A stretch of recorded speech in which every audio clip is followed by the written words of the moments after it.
School District Governing Board. Please stand and join me in the Pledge of Allegiance. Ready, begin.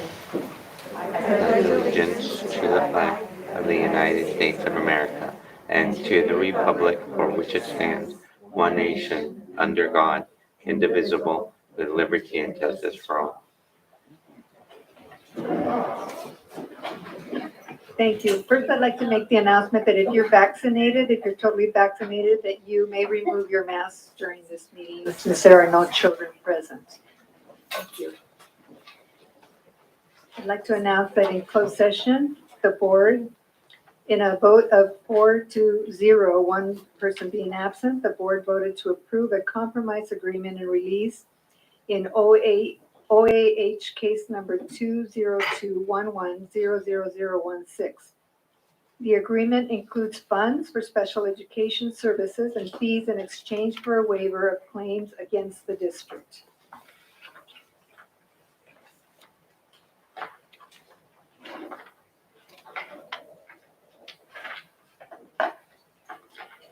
Would the recording secretary please call the roll? Ms. Gates? Present. Ms. Sarmiento? Present. Ms. Residency Castañeda? Present. Ms. Sana? Present. And Trustee Lizarra is absent. Item 10 is public communications.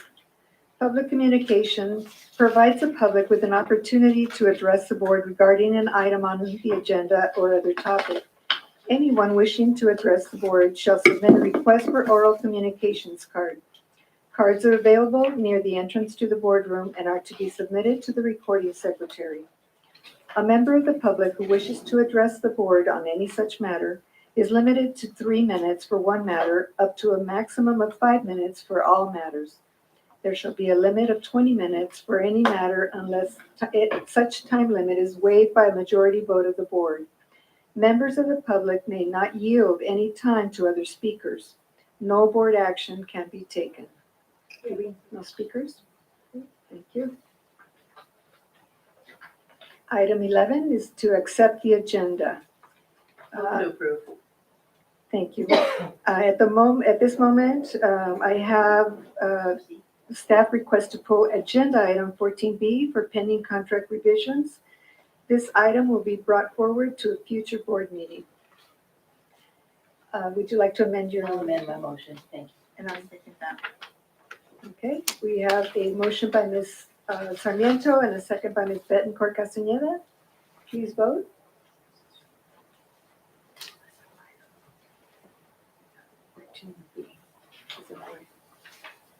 Item passes 4 yes, 1 absent. Item 12 is to approve the consent agenda. Do I have a motion?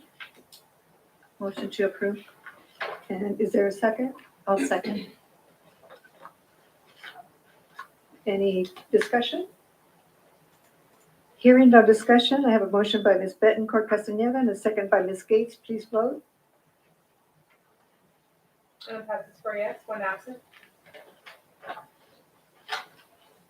Item 13 is a presentation of the board of, a presentation of report from San Diego County Superintendent of Schools regarding Williams settlement findings for National School District 2021-2022 site visits. Dr. Brady? Yes, so as the board knows, we usually have an annual Williams visit and we provide you with the results. So according to California Education Code, we get official results from the county superintendent, which we need to present to you with the attached letter and report from the county superintendent for the public to view. So that's what you're seeing here is just a presentation of our official results and letter from the county superintendent. Thank you. Anyone have any questions or comments? I was wondering, 10 years just feels long for, because it looks like we have 3 specific schools that have been looked at for the last 10 years. Is 10 years standard?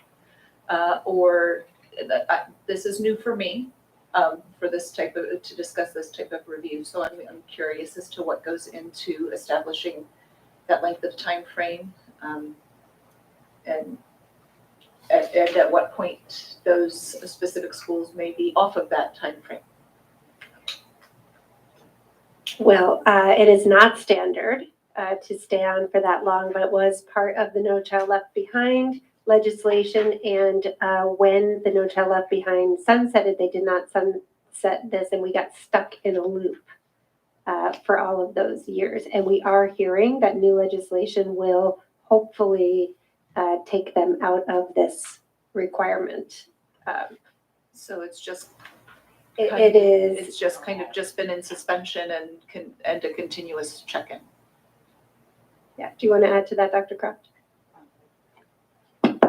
Yes, because they're all schools are Williams schools, but I think the process has been followed in accordance to how it was set, and when this new legislation comes, we'll have the opportunity to discuss how it will change. Because the questions are also standard questions that seem like it's a quick answer on yes. So I found it, honestly, I just found it interesting that this is apparently a substantive report when it feels like a quick confirmation that yes, every student has the same curriculum. There's enough in the classroom for all students, that each teacher does have their up-to-date teacher credential. You know, it feels like that should be quick. And so, like I said, it caught me off guard that we were in a 10-year cycle. Thank you very much. Thank you. Item 13B, set date, time, and place of the Governing Board Annual Organizational Meeting as December 14, 2021 at 6 p.m. Do I have a motion? Motion to approve? And is there a second? I'll second. Is there discussion, Dr. Brady? Yeah, just a reminder to the governing board that this is a Tuesday and it does veer from our traditional Wednesday schedule. And this is so that we can meet the deadline for the organizational meeting as well as our first interim budget report that is due by December 15th. Any other questions? No? I have a motion by Ms. Bettencourt Castaneda and a second by Ms. Gates. Please vote. Item passes 4 yes, 1 absent.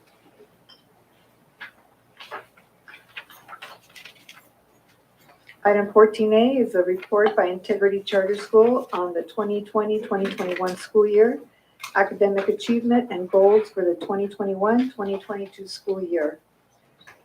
Dr. Kraft? Thank you, Board President Dalla.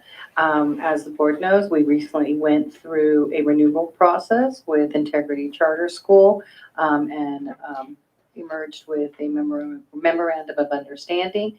And one of the provisions within that memorandum is a requirement that Integrity will present to the governing board the academic performances of students.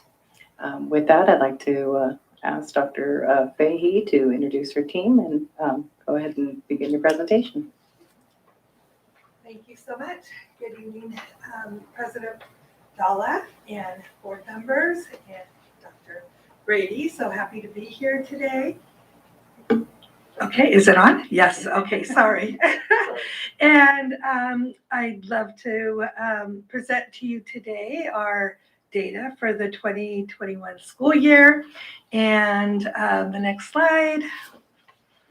So today we are going to talk about our CASP and CAST 2021 data. We did give all students the CAPS last year, 3rd grade through 8th grade. We will also present to you our beginning of the year data from grade 1 through grade 8, and then how we are responding to that data, because there's lots of work to do, as you know. Great. And Teresa Hart Sanchez is here to help me. Good evening. I'm Teresa Hart Sanchez. I am the Assistant Director at Integrity Charter School. First, I would like to say thank you so much for getting us through the process of the renewal. As I've said to Dr. Kraft, I really appreciate all of the work that you did with us to get through that process. I know it was a lot of learning on both of our ends with new legislation and so forth. And so I really appreciate the time that you gave us through that process.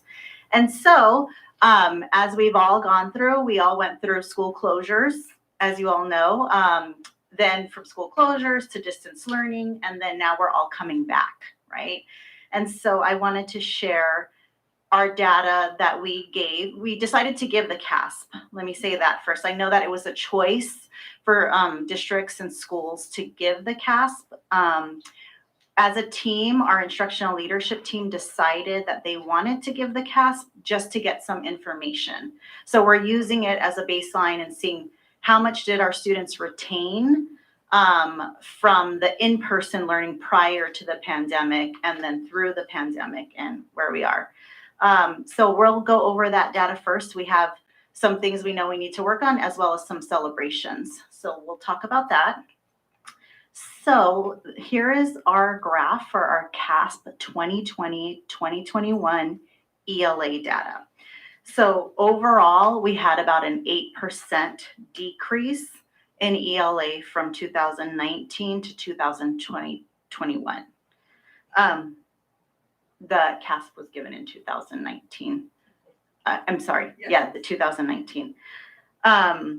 So what I wanted to share was that in 2021, it was the first time that our 3rd and 4th graders had taken the CASP because of the school closures.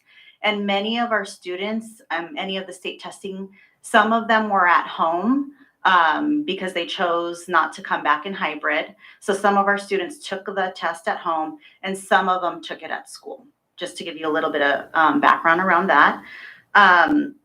Some celebrations for our ELA CASP data is that our 6th through 8th grade team of students cohort increased by more than 10%.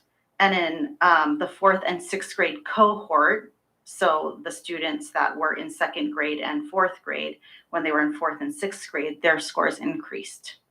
So that's definitely something to celebrate.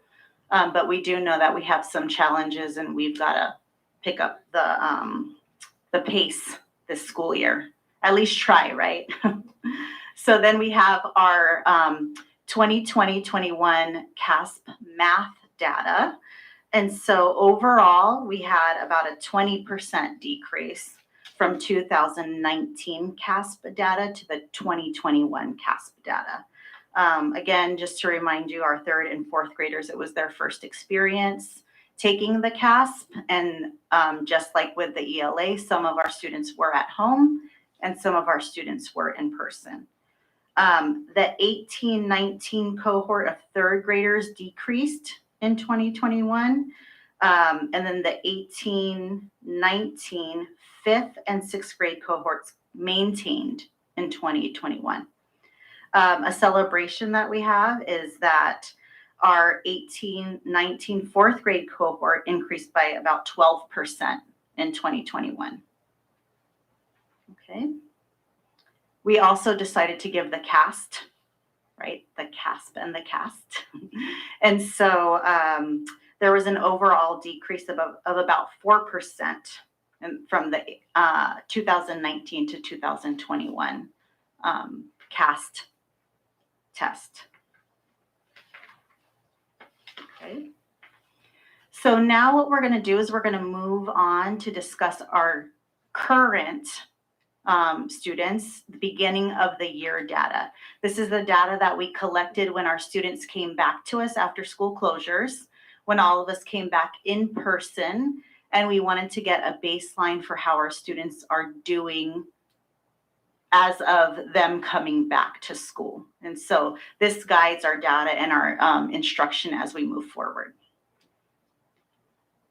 Okay, so for our 2021-2022 STAR reading data, well, let me first say that in 1st and 2nd grade, right over here, they took a running record. They did a running record. So this data here is different than the data down here, which is STAR data. Okay, so with that being said, there was an overall decrease of about 16% in 1st and 2nd grade beginning of the year running records. Okay, from the previous year. And then I'd like to say too that the 3rd through 8th graders took the STAR for their beginning of the year data, as I said, and overall there was about a 7% decrease from the 2020-2021 to this current school year. The 3rd, 4th, and 7th grade cohorts had a decrease. And then the 6th grade cohort maintained. And then a celebration is that our 5th grade cohort had a slight increase. Okay. Moving on. So moving on to our beginning of the year STAR math data. Okay. Again, our 1st and 2nd graders did not take the STAR. They did the expressions inventory.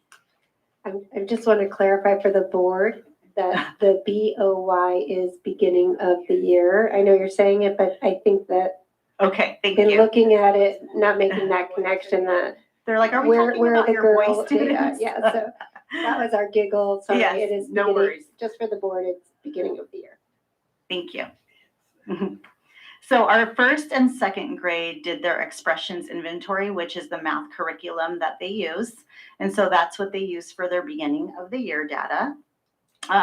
They maintained overall, but the 1st grade cohort experienced a slight decrease. And then our 3rd through 8th graders took the STAR, which we decided, just to give you guys a little bit of background, that we are going to use the STAR more consistently so we can get data points throughout the school year. And so we want to make sure that we get beginning of the year, every month, and then really focus on what's happening after each trimester and plan around that. And so for our overall STAR math data,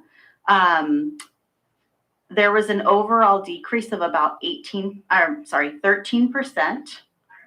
3rd, 4th, 6th, and 7th grade cohorts had a decrease. And then the 5th grade cohort maintained. Okay. And so with that being said, we had to decide that what are we going to do about this, right? Because we know that our students are coming to us with some decreases. And so we want to make sure that we are responding to that data. So we as a team got together and talked about all the things we can put into place that will support our students. One is thinking about our SEL component, which is our social emotional learning component. And so what we did this year, what we implemented is at each campus, we have a social emotional learning support person. So at our K2 campus, we have one person, and at our 3-8 campus, we also have another person that's there to visit classrooms, be out at recess, gauge the temperature of what's happening at our school. We also, for ELA, we adopted Lexia, ELA English Language Arts, we adopted Lexia Core 5 for our K5 intervention. We also adopted Lexia Power Up for our 6th through 8th grade intervention. So we're doing this on top of our current curriculum. This is our intervention program for English Language Arts. For math, we adopted the Bridges Math Intervention Program. Again, this is an intervention. It's not taking place of our current curriculum. And then to support our English learners, we adopted the Lexia English program. We're focusing on GLAD this year, which we're using Sally Fox to come in and work with our teacher. We've hired her to be a consultant for us this year. She's done work with us in the past, but we specifically asked her to come and work with our grade level teams. And so she's been doing that on a regular basis, which has been really great for our teachers. And as the staff who had come to visit our school saw evidence of that in our classrooms, that our school is using GLAD strategies for our students.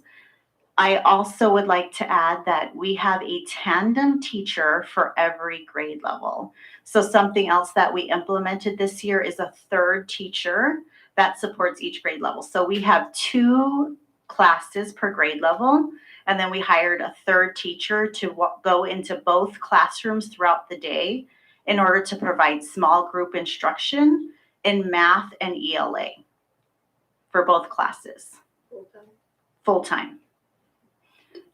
We also have instructional aides that we hired this year to go on and support those grade level cohorts that needed some extra support, per our data, what we noticed.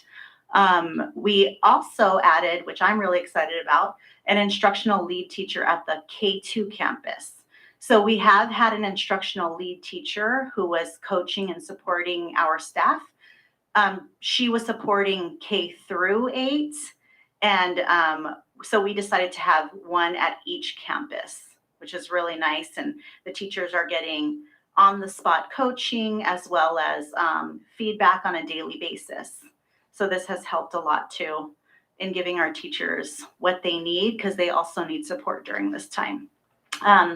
We also implemented, we always had PLCs, but this year we decided that our monthly PLCs will be dedicated specifically to data. And so the teachers are bringing data, they've filled out some information prior, and then they're coming together as a team to get ideas for next steps. And so we've noticed some changes, and we're hoping to continue to see changes throughout the year. We know that this is going to take some time in order to combat what the pandemic brought us. But we're very positive, and we have a lot of people on hand that are also very dedicated and excited about doing the work too. I have a question. Yes. When is the intervention offered to your students? Is it before, after school, during school time?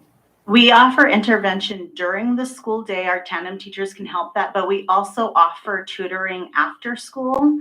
Our teachers have taken on the extra hour a day to tutor our students. Thank you. Yes, Grace?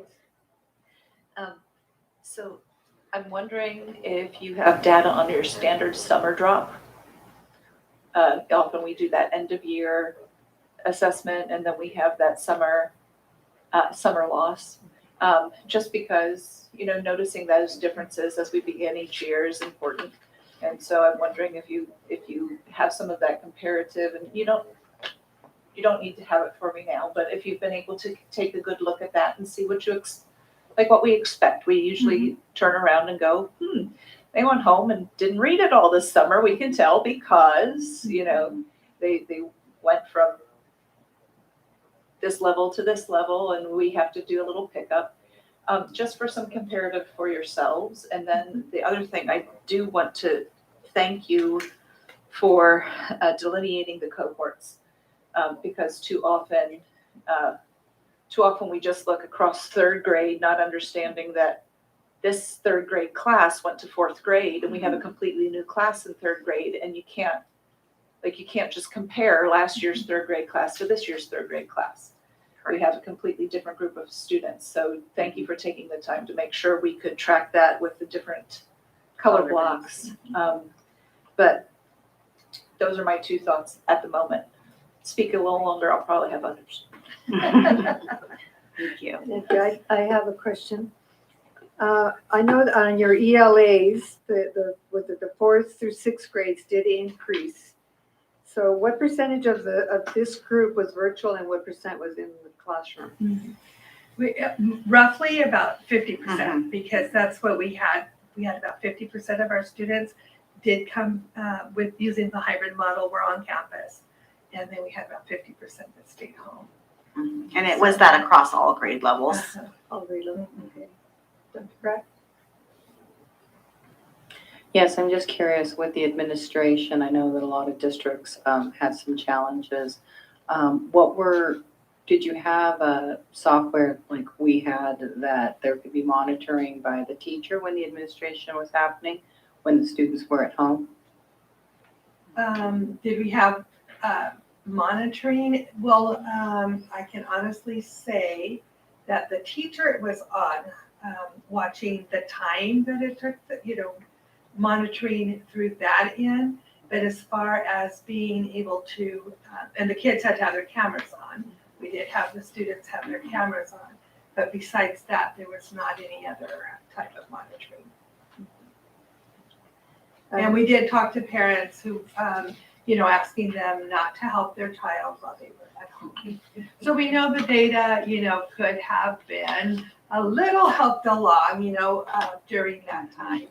But, and we know kids and anybody, right, when they think they can do better, they might be able to help themselves do better. But we did want to have some type of a benchmark or, some type of comparison to what we've had in the past. And at the same time, think about how we can support them. Our beginning of the year data is very close, right, to our CAS data. And so there's some validity in it, but we do know that there are those external factors that could have helped the upper grades do a little better. And then the upper grades have had experience too with the tests, where our lower grades, third and fourth graders had never taken the test. Mhm. Is Thank the data that you've presented here tonight, is that reflective of any staff turnover? We didn't experience any staff turnover. We just brought new staff in. So we have all of our same staff that we started with pre-pandemic stayed, and then we added, we about doubled in staff. But we did have, last year, we did have smaller cohort or groupings for grade level because we had 3 during the pandemic when we were online. We divided the classes by 3, so each teacher had about 12 to 15 students each. So this data does reflect that because 2021, each of those teachers did give they did give the test in their class grouping. You know what I mean? So that we have 3 teachers that were able to administer the test, but they also were working with the students prior to the testing. I'd like to ask a follow-up question. I believe you had a math teacher at the upper grade levels where you got some of those big gains of 2 years back. And maybe it wasn't turnover, but how was there turnover in that particular? Thanks for bringing that up. I forgot. Maybe I blocked it out of my mind. So our math teacher, our amazing math teacher, got pregnant, and she decided that she was going to stay home this year to be with her baby. But the test, during that testing period, she administered the test, and she was the teacher on record for that 7th and 8th grade group. So the results are based on her class and her teaching. And she was very sad, but we told her you did good. I mean, the kids did really great, and she worked really hard. It's just the way it is. So we're continuing that work. Yes, it's very difficult to see what a child's needs are through a camera. Yes. When they're actually like showing you their math somehow or another, when they're working things out, it's very different. You mentioned tandem teachers. You had tandem teachers last year as well, correct? You had a 3rd teacher? We had a 3rd teacher, but they were working online with them, with their group only. Okay. They were All right. mixed. Okay. And I was wondering, what is class size for you? Kindergarten through 3rd grade, it's 20, 21 in some classes, and 4th through 8th is 25.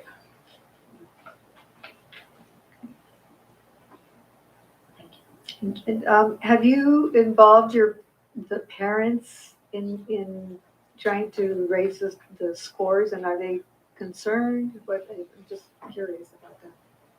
Parents are definitely concerned with everything that happened during the pandemic. Many of our families experienced the loss of a loved one during the pandemic. And so many of our families also lost jobs. And so a lot of them were in crisis mode. So we had to be really understanding of that, as well as some of our staff, right? So a lot of people experienced a lot of that type of things. So families coming in knew and talk to us about the fact that they knew their child was behind. They knew there was a lot of work to do. And so families have been communicating with teachers on a regular basis, asking everything they can do. In fact, I spent my entire day sitting in SST meetings today, which are student study team meetings, and listening to parents and their concerns. And parents are like, tell me what to do. Like I like have the capacity to help now. So a lot of it's please read with your kid, helping them with some strategies and that type of thing. But they're all really rallying around the kids as best as they can without being able to be on campus, to support their students as well as other students. And I think they are worried that last year their child did have some loss, right? But we remind them of all the things we did learn. So it shouldn't just be about loss, it should be what we gained too. I keep reminding them. It's one of my personal wonderings about our expectations for our students as we move forward, because in some instances we are asking for them to make up an entire year. And for some of them, especially if they were behind or if they were struggling with a subject or with all of school for various reasons, we are asking them to make up a lot. And so I'm wondering for myself and on behalf of students, what expectations should be. We have standards to meet, and I understand that. But where do standards meet the constancy of support and nurture versus meeting an assessment? I don't know. But thank you for continuing to support your kids and their families. Thank you. Are there any other questions? Well, thank you very much for the presentation, and I know that we've all been through some very difficult times, but I see that you have some things in place that are going to help you move your students along and bring them up to the standards that are expected. So thank you very much. Thank you. Thank you. Thank you.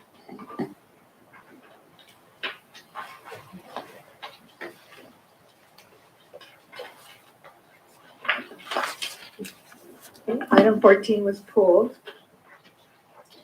Item 14C is to approve contract CT 3904 with San Diego Guild of Puppetry to provide a puppet theater residency for Palmer Way School students in 2nd and 5th grades. Do I have a motion? I'll make the motion. Is there a second? Second. Any questions? Did you want to speak to that? Yes. I just wanted to ask if the minutes could reflect in the quick summary. You see that there's a proposal for 20-week puppet, and that is 20 weeks for each grade, both 2nd and 5th grade. So they'll get 20 sessions each. If the minutes would please reflect. Will that be reflected in the contract and in the minutes, please? Yes. Thank you very much. I have a motion by Ms. Betancourt Castaneda. I and do a- have a question. Oh, yes, Ms. Gates. I am just wondering, because you have multiple classes who will be participating in this. So I am wondering, because puppets tend to be fabric. I'm just curious, how do we COVID puppets? I'm sure that there's something in place, but how do we COVID protect our children with, I would be guessing, shared materials of some sort, and I'm wondering how a puppet program helps or does. I just don't know, but that was one of my first thoughts. Can I speak freely? Can I speak from here? I can go over there. Yes, it is a microphone. Thank you, Mr. Denegri.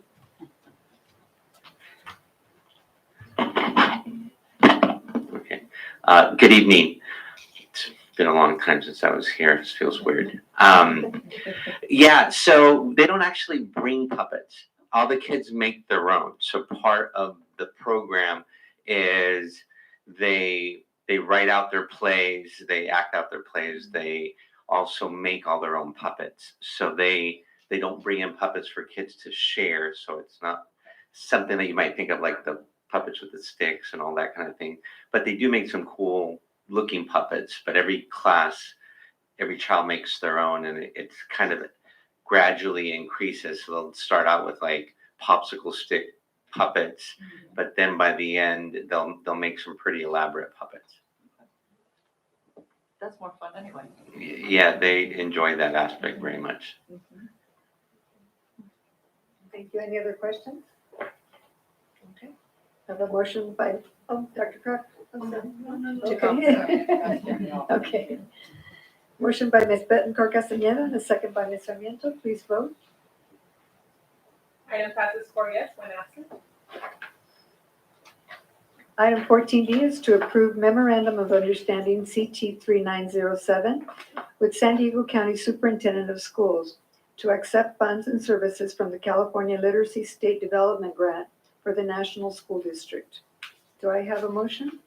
I'll make that motion. Is there a second? I'll second. Is there any discussion or comments?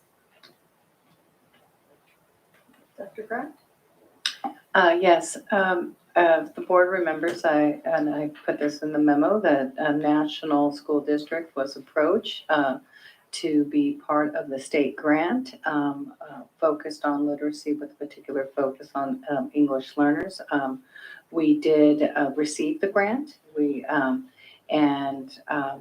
With this memorandum of understanding, it puts out the provisions about what we're obligated to do with the grants. We do have a plan with addressing this and ensuring that we're fortifying a lot of the work that this grant is asking for, fortifies what we are doing. We can go deeper and we can go broader with it because of the support of this grant. I did want to bring to the board's attention that grants are coming back and that we are going to be probably approached again. And with grants comes not only just the money and the opportunity to do more for the students, but also additional work that will require some additional support. So we are exploring ways that we can still benefit from grants and still be able to execute the work that is required, especially around the technical components of the grants. Grants require a lot of technical support and reporting that at this point, can be very challenging with what we're dealing with already and meeting the needs. Ms. Gates? This specifies training. Is that for all teachers? Yes, so they have, this year we have 2 schools that we're looking at it doing slow where we go deeper. This year, the 2 schools that are identified will be Central and Lincoln Acres. We already, within the grant, they have partnerships outside. San Diego County office is the lead, and they have developed partnerships with other support providers that we have access to as being a part of the grant. So we've actually started looking at and planning for the training around ELD. That's what, we've been focused on. One of our LCAP goals obviously is dedicated to it. And so, yes, any teacher that has an English learner in their class will need to have this training. And so we are disseminating it to ensure that every teacher who is in that position has the training. We have been very, kind of what Dr. Fahey said, we have had the opportunity through the pandemic to see different ways to provide those trainings, and we are providing some different options for our teachers. Still same content, same training, just different ways to get it delivered as we're still, and what I'm hearing is the endemic portion of where we are. My follow-up for that is, does this include impact teachers? Because our impact teachers also work with our students, many of them on language arts, whether it's their reading, writing, or they work groups. And sometimes impact teachers are not offered the same level of training on some districts. And so I'm wondering if our impact teachers will be part of this. So generally, when we do the systematic training that we're doing, we're targeting our classroom teachers. They're our majority.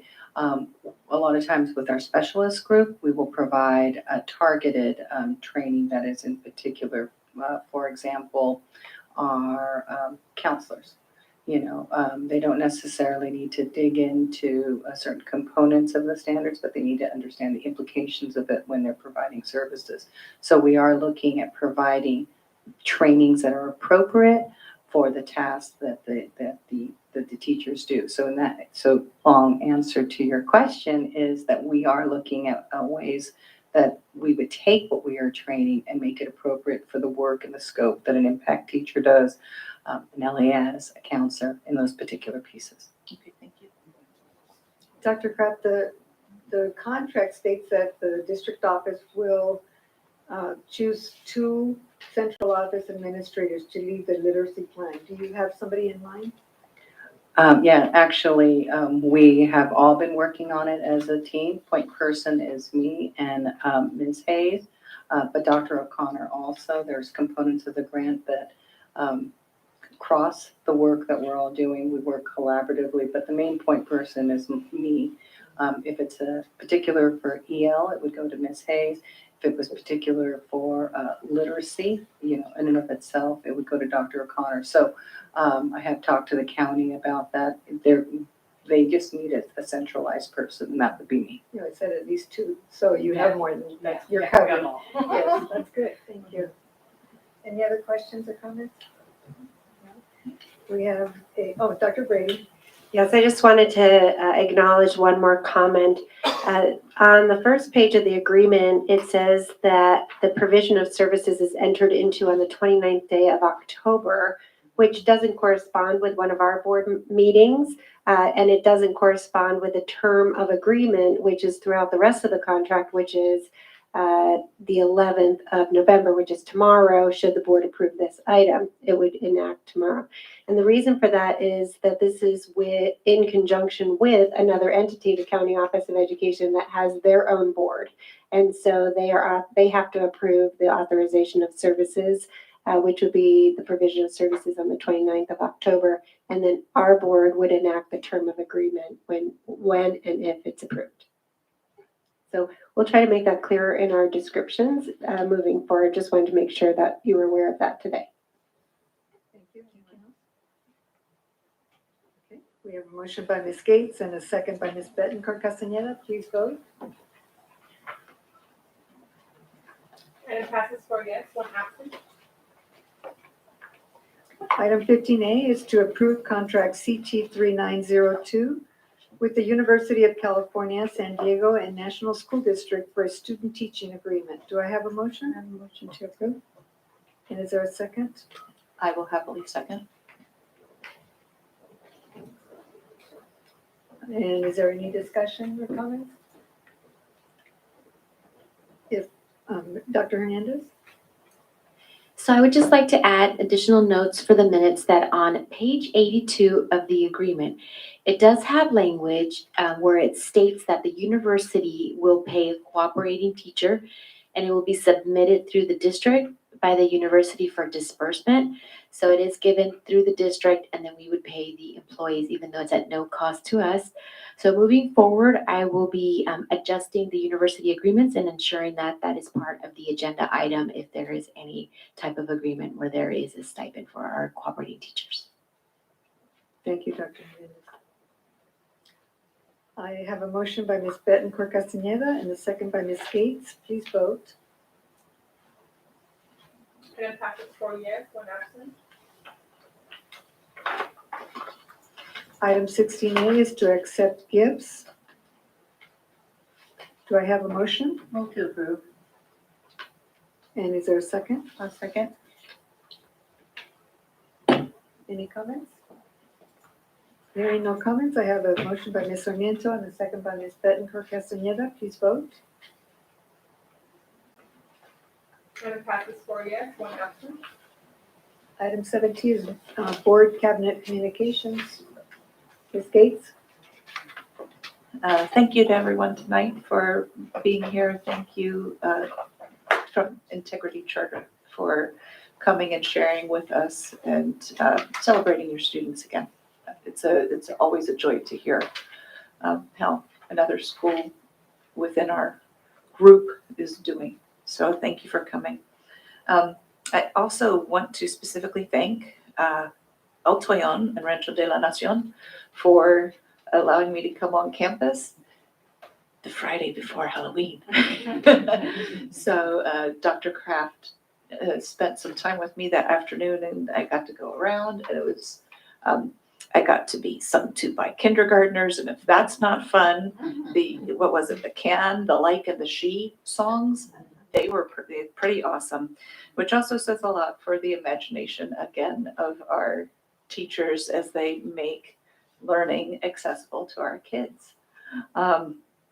It was also very fun to see the pumpkin decorating over at El Toyon and get to watch some of our 6th grade teachers dancing as they were enjoying Fall Festival. I'm not saying that all 6th grade teachers can dance, but there they can. So thank you to Principal Vine for taking us around, and Principal Montero was not able to because she was subbing in a classroom, which is one of those things that we are having our principals and even our administration step up to do as needed. So I'm thankful for a district that just meets the needs that we have and continues to seek out ways to do that. I think that is it for me. Thank you. Thank you. Ms. Sarmiento? I concur with Ms. Gates' statement, especially about the teachers dancing.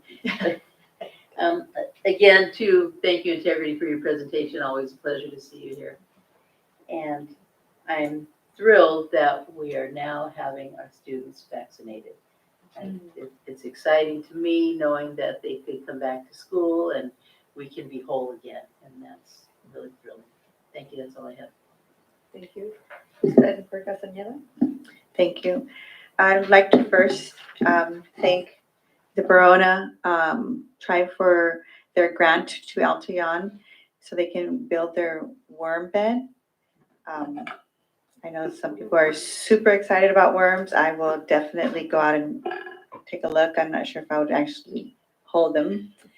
I had a child who was into insects and all that, and he would bring me stuff, and I'm just like, okay. He's outgrown that, so I guess I can move on, right? But thank you, and also to the Office of Lorena Gonzalez Fletcher for the recommendation to have our school awarded the grant and the amount of $5,000. So it's definitely going to go a long way for the project that they are working on. I'm also very excited to offer our students to be vaccinated, those who are interested. It's definitely a game changer for many of our families that have been directly impacted, and I'm excited that our students have that opportunity. And so thank you for the City of National City and to have to work with them to be able to provide that, and our board president to have spoken in our behalf. Thank you. And then thank you to Dr. Fahey and Ms. Hart Sanchez for the presentation tonight on integrity. It's always a pleasure to hear you guys present and all the wonderful things you guys are doing at integrity. And thank you. And everyone have a wonderful night.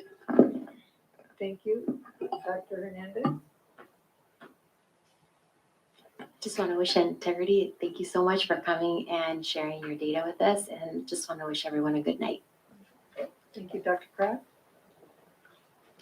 I too would like to thank Dr. Fahey and Ms. Sanchez for coming and appreciate your presentation, and wanted to share with the board that I'm very excited that our after-school learning program has launched in 3 schools, targeting our students to accelerate that learning.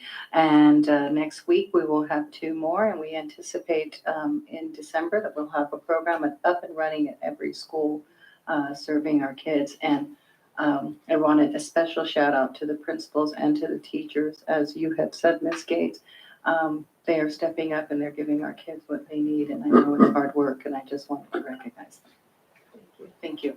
Dr. Brady? Yes, I just wanted to say that we had a great visit to Integrity Charter School last week. We got to tour all of the classrooms and see those celebrations that you're talking about in real life. Got to see some of the response to the data in action. So to see it on paper and then to actually make those connections to what we saw was really great. So thank you for sharing with the board tonight. And if any of the board is interested in visiting Integrity Charter anytime throughout the school year, we'd be happy to accompany you or set it up through Dr. Fahey with Ms. Hart as well. I wanted to give a little more information on the vaccinations. We were hoping to have a kickoff, as you recall from the press conference last week that President Dalla spoke at this Wednesday today. But the vaccines are still slow to roll out to the different health organizations. So we got word that they were slow in arriving at Samahan Health Center. And then right after we sent out a note to staff that it looked like we would not have a kickoff this week, we found out some vaccines did come in and we would have a kickoff this Friday. So your presence has also been requested if you are available on Friday morning for a teaser press conference for the first 10 students to be vaccinated. We've lined up 10 students, including the mayor's children. They'll be vaccinated on Friday morning, and anybody on the board that would like to come and see those as we kick off, we'd love to have you. We anticipate some press there. 7:30 to 8:30 a.m. at Central School. Then after school at Central from 3:30 to 5:30 will be the official kickoff for any student in the National School District who wants to get ahead of the curve and get their vaccination can come and wait in line and receive their first dose. For parents who may not want to wait in a real long line, we do have a schedule that the mobile lab from Samahan will rotate to each of our schools, either before school or after school. That schedule was sent to families yesterday through our school messenger and will go out again on Friday as a reminder so that everybody knows what times the vaccinations will be held before and after school. Parents must accompany their children and they must sign consent. So we're not advocating that parents one way or another choose the vaccine, but we do want to make it accessible for any family that would like to get the vaccine and get out ahead of it. Then the second dose will be scheduled in December before the winter holidays. After we do this first round going into the holidays, if parents are still unsure, we plan to host a panel when we return in January with some medical experts that will come and speak to families and answer questions if they're not feeling sure about the vaccine and would like to know more before getting their children vaccinated. And of course, in our parent empowerment newsletter, we sent out some tips. If you're thinking about getting your child vaccinated, here are some different ideas of talking to your doctor, reaching out to your pediatrician, those kinds of things, so that parents can be well informed when making that decision, because we know it is a big decision for our family. The second thing I wanted to talk about was at Central School, some students brought up some concerns about accessibility at their school. And I think you remember hearing from Trustee Lizarraga that they had approached her. I went and visited those students. And one of the concerns that they had was that during COVID, we've asked students to wash their hands, but that many of our sinks are not accessible to students in wheelchairs. And they had some friends in wheelchairs. So Mr. Castillo went out to the class this week, brought some folders with some different sink options. shared a story with the students that he at one time had been in a wheelchair due to an accident, and he understood where their concerns were coming from. So he asked them to weigh in on some sync options, and they selected an option of a sync to pilot. That sync will be installed. They actually asked that it be installed in another classroom where a student is in a wheelchair. And then we plan to go back and get some feedback from the students. When we get the feedback from the students, we will also be talking about accessible playgrounds. And since the board just approved a request for proposals from architects, when we get an architect, we'll have the architects also go out and talk to the students about what they'd like to see in accessible playgrounds, draw up some designs that would then be brought to the board for consideration, get some input from the students. And we're hoping that by the end of the school year, we at least have the start of some accessible playgrounds throughout our district using potentially some of our bond dollars. So I just wanted to let you know that that's in progress. You may be hearing about it, but exciting things happen when we hear the voice of students. That's it for me. May I ask a quick question? For the vaccinations, like for us adults, we had to bring some sort of ID along. Is there something required of families so that their children can get vaccinated? Just because I don't know. So they'll be asked to sign a consent form, but I don't believe that they need to show ID because they don't have IDs as minors, but they do have to be the parent of the child and they have to sign off that they are. And I'm sorry, I did think of one more thing.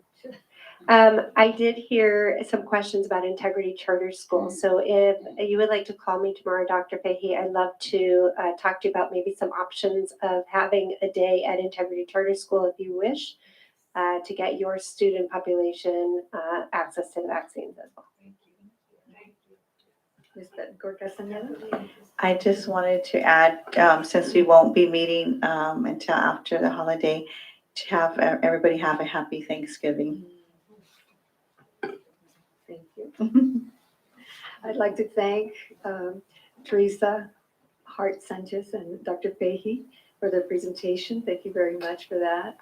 And also, since this is the only meeting that we're having in this month, and I did want to wish everyone a happy Thanksgiving. And I wanted to share one of the things that it's high on my list of being thankful for this year is the collaboration of the mayor, Alejandra Sotelo Solis, the City of National City and Samahan Health Center, for their partnership, for asking us to partner with them for these shots. I mean, that's just great that they included us in this, and our administrators worked very hard to put everything together, and now we're going to see the fruits of your labor. So I'm very thankful for that. And please have a safe holiday and good night. We'll see you next meeting. Meeting is adjourned.